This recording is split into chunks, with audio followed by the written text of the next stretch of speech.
आवेश और उससे संबंधित मात्रक, जिसमें अपन ने ये जाना था कि आवेश के SI मात्रक क्या है, आवेश का सबसे बड़ा मात्रक क्या है, आवेश का सबसे छोटा मात्रक क्या है, और उसके अलावा एक चुंबकीय मात्रक के बारे में बताया था। एक चुंबकीय मात्रक होता है 1 EMU, और 1 EMU बराबर कितना होता है 10 कूलम्ब। याद आया? तो लास्ट अपन ने ये पढ़ा। आज अपन नया टॉपिक शुरू करने जा रहे हैं। तो एक साइंटिस्ट है जिनका नाम है सर बेंजामिन। तो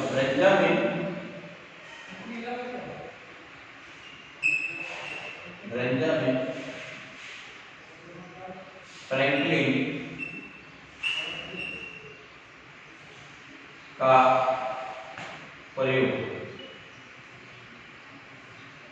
बेंजामिन फ्रैंकलिन का प्रयोग, बेंजामिन फ्रैंकलिन का प्रयोग क्या है वो जानना है कि उन्होंने आवेश के प्रकार के बारे में बताया कि आवेश कितने प्रकार के होते हैं। उन्होंने किस प्रकार से अपना प्रयोग किया वो देखिए कि उन्होंने सबसे पहले दो कांच की छड़ें ली, एक ये ली और एक इन दो कांच की छड़ों को रेशम के कपड़े से रगड़, किसके कपड़े से? रेशम के कपड़े से रगड़कर एक दूसरे के पास है। देखिए कांच की क्या टेंडेंसी होती है, सपोज करो ये हमारे पास सिल्क का कपड़ा है, रेशम का कपड़ा है, और मैंने ग्लास बोर्ड को यूं रगड़ा, तो कांच की छड़ से इलेक्ट्रॉन कहां चले जाते हैं? रेशम के कपड़े पर चले जाते हैं। तो उस इलेक्ट्रॉन जो है वो कांच की छड़ से रेशम के कपड़े पर आने के कारण कांच की छड़ों पर धन आवेश आ जाता है। ठीक है, तो कांच की छड़ों पर धनावेश आ गया। अब धनावेश आने से क्या होगा? दो धनावेश छड़ों को जब एक दूसरे के पास आया तो उन्होंने ये देखा कि वो एक दूसरे को क्या करने लगी?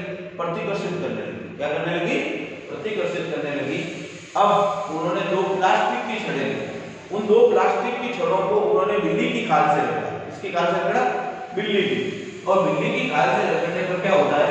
देखो प्लास्टिक की जनरली टेंडेंसी क्या होती है कि प्लास्टिक की जो छड़ होती है वो इलेक्ट्रॉन लेने की टेंडेंसी रखती है, और जो इलेक्ट्रॉन लेने की टेंडेंसी रखता है उस पर क्या चार्ज आता है? माइनस का। ठीक है, तो इस प्रकार जब दो प्लास्टिक की छड़ों को बिल्ली की खाल से रगड़कर समीप लेके आए तो उन्होंने देखा उनके मध्य में क्या हुआ? प्रतिकर्षण। क्या होने लगा? प्रतिकर्षण। ये किसकी छड़ है? लिख देते हैं यहां पर अपन, कांच की छड़े, और ये किसकी छड़े हैं? प्लास्टिक की।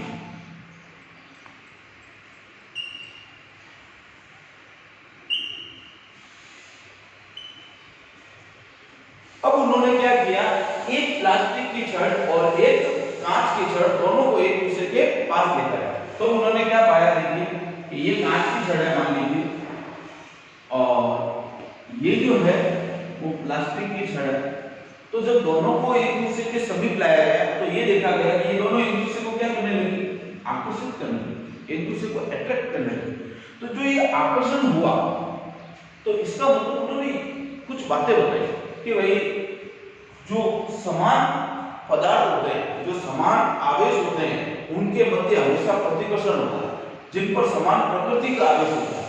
तो इसका मतलब ये हुआ कि उन्होंने कहा दो प्रकार के आवेश हैं, एक जो धन और दूसरा जो ऋण। धन कौन? जो देगा।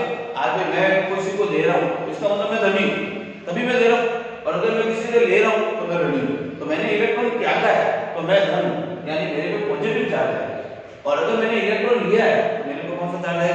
नेगेटिव है। तो समान आवेशों के मध्य देखिए कुछ बातें उन्होंने बताई, वो सुनिए।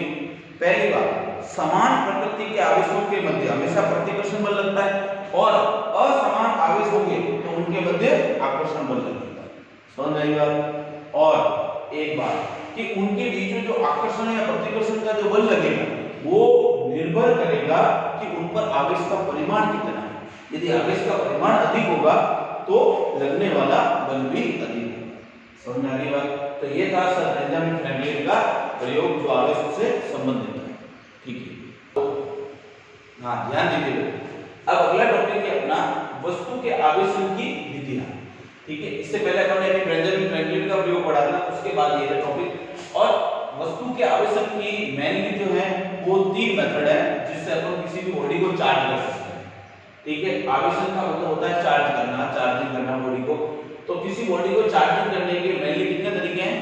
3 तरीके हैं। उनमें सबसे पहला आता है घर्षण, जिसे आप इंग्लिश में कहते हैं फ्रिक्शन। क्या कहते हैं? फ्रिक्शन। देखिए आप घर्षण से किसी बॉडी को चार्ज कैसे कर सकते हैं? इसका एक जनरल आपने दैनिक जीवन में उदाहरण देखा होगा। जैसे कई बार अपन अंधेरे में कोई कंबल ओढ़ते हैं, जैसे अपन कंबल ओढ़ते हैं तो हल्की सी चरचराहट होती है। तो चरचराहट क्यों होती है? क्योंकि हमारी बॉडी और उसके जो रेशम है उसके बीच में क्या हुआ? घर्षण हुआ। देखिए जब दो बॉडी आपस में एक दूसरे से रब्ड होती है, क्या होती है? रब्ड, यानी कि घर्षण। तो रब्ड होने से एक बॉडी से इलेक्ट्रॉन दूसरी बॉडी में घुस जाता है, और जब दूसरी बॉडी में इलेक्ट्रॉन जाएगा तो ये बॉडी पॉजिटिव हो जाएगी और ये बॉडी क्या हो जाएगी? नेगेटिव। बात समझ आई? पहले दोनों उदासीन थी, अब इलेक्ट्रॉन के ट्रांसफर की वजह से ये बॉडी पॉजिटिव हो गई और ये बॉडी नेगेटिव हो गई। तो सबसे पहला मेथड है हमारा फ्रिक्शन। उम्मीद करता हूं समझ में आया होगा आप लोगों को। अब आगे बढ़ते हैं। सेकंड मेथड जो है वो है आपका प्रेरण, जिसे हम इंग्लिश में कहते हैं बेटा इंडक्शन।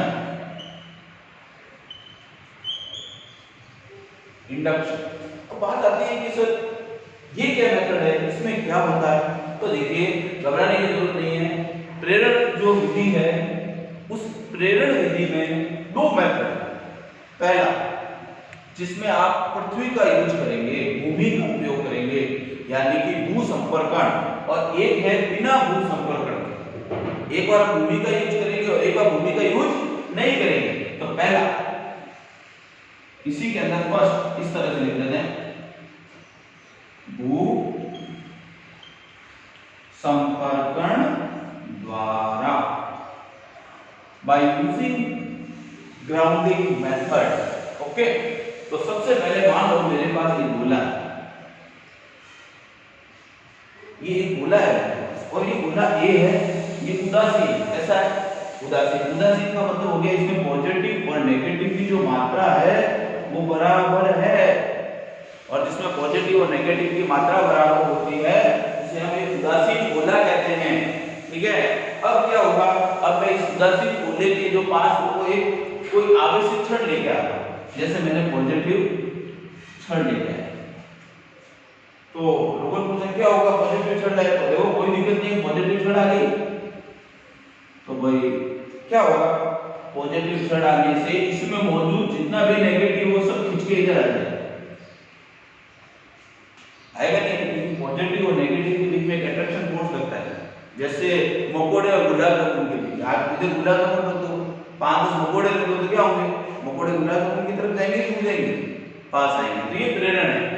और ये जो दूसरे पॉजिटिव हैं वो प्रतिकर्षण बल के कारण इंपल्सन फोर्स की वजह से उधर जाएंगे। बात समझ आई नहीं? तो कुछ इस प्रकार से इस गोले की व्यवस्था हो जाएगी।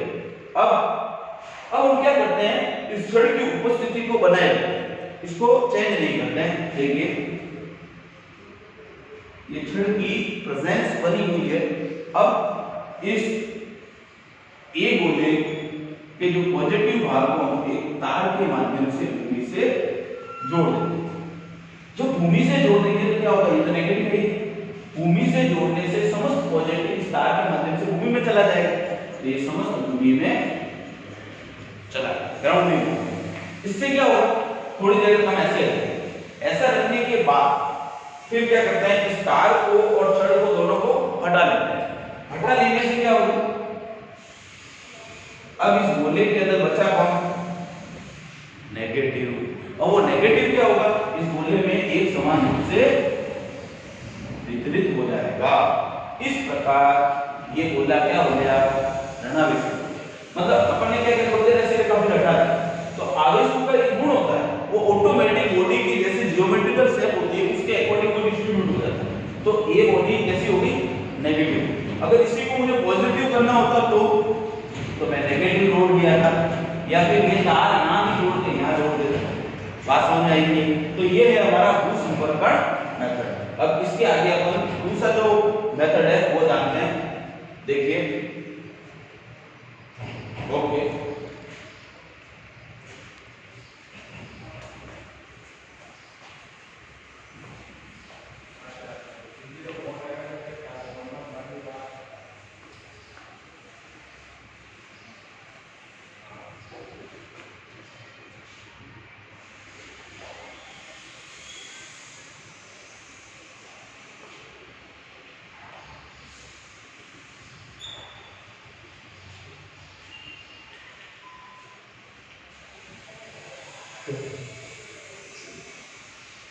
देखिए बिना भू संपर्कन द्वारा इस मेथड के अंदर क्या है, सपोज कीजिए कि मेरे पास एक गोला है ये गोले के अंदर पॉजिटिव और नेगेटिव आवेश है, वो यूनिफॉर्मली डिस्ट्रीब्यूटेड है, यानी ये उदासीन गोला है। और मेरे पास एक दूसरा गोला है ये बी, ये भी एक उदासीन गोला है जिसमें भी धनावेश और ऋणावेश एक समान रूप से वितरित है। अब ये गोले और बी गोले को हम उदासीन गोला कह रहे हैं। अब हम क्या करते हैं, दोनों गोलों को टच करते हैं, एक दूसरे से स्पर्श करा देते हैं कुछ इस प्रकार से।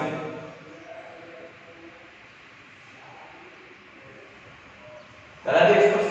अब स्पर्श कराने के बाद हम क्या करते हैं, यहाँ पर एक पॉजिटिव रोड लेके आते हैं, है क्या नहीं? अब क्या होगा कि पॉजिटिव लोड लाने से इसमें और इसमें दोनों में मौजूद जितना भी नेगेटिव होगा वो किधर आ जाएगा, ये गोले के इस पृष्ठ पर व्यवस्थित हो जाएगा, और जितना भी पॉजिटिव होगा इसमें और इसमें वो इस पृष्ठ पर व्यवस्थित हो जाएगा। तो इस प्रकार थोड़ी देर तक ऐसा ही रखते हैं। ऐसा रखने के बाद गोलों के बीच की दूरी को हम क्या करते हैं, कुछ बढ़ा देते हैं। तो बढ़ाने के बाद अभी इस गोले के अंदर नेगेटिव है और इस गोले में क्या है, पॉजिटिव है। अब हम इनके बीच की दूरी को और ज्यादा बढ़ा देंगे और छड़ को हटा देंगे। देखिए अब मैंने ए गोले और बी गोले को बहुत ज्यादा दूरी पर रख दिया और छड़ को क्या कर दिया, यहाँ से हटा दिया।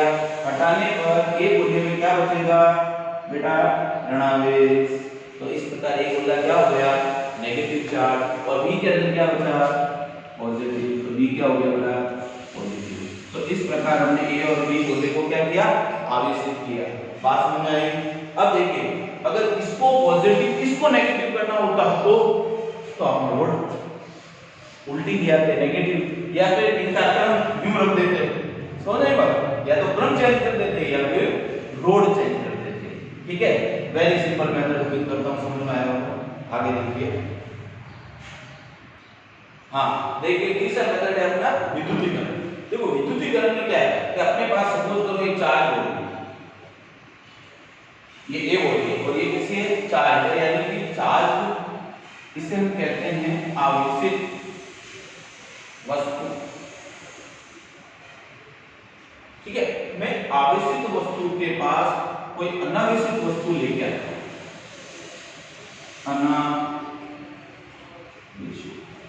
तो अनावेशित वस्तु से जब आवेशित वस्तु को स्पर्श कराते हैं, टच कराते हैं, तो जो आवेश है वो हमेशा आवेशित वस्तु से अनावेशित वस्तु की तरफ जाने लगते हैं, इस तरह से।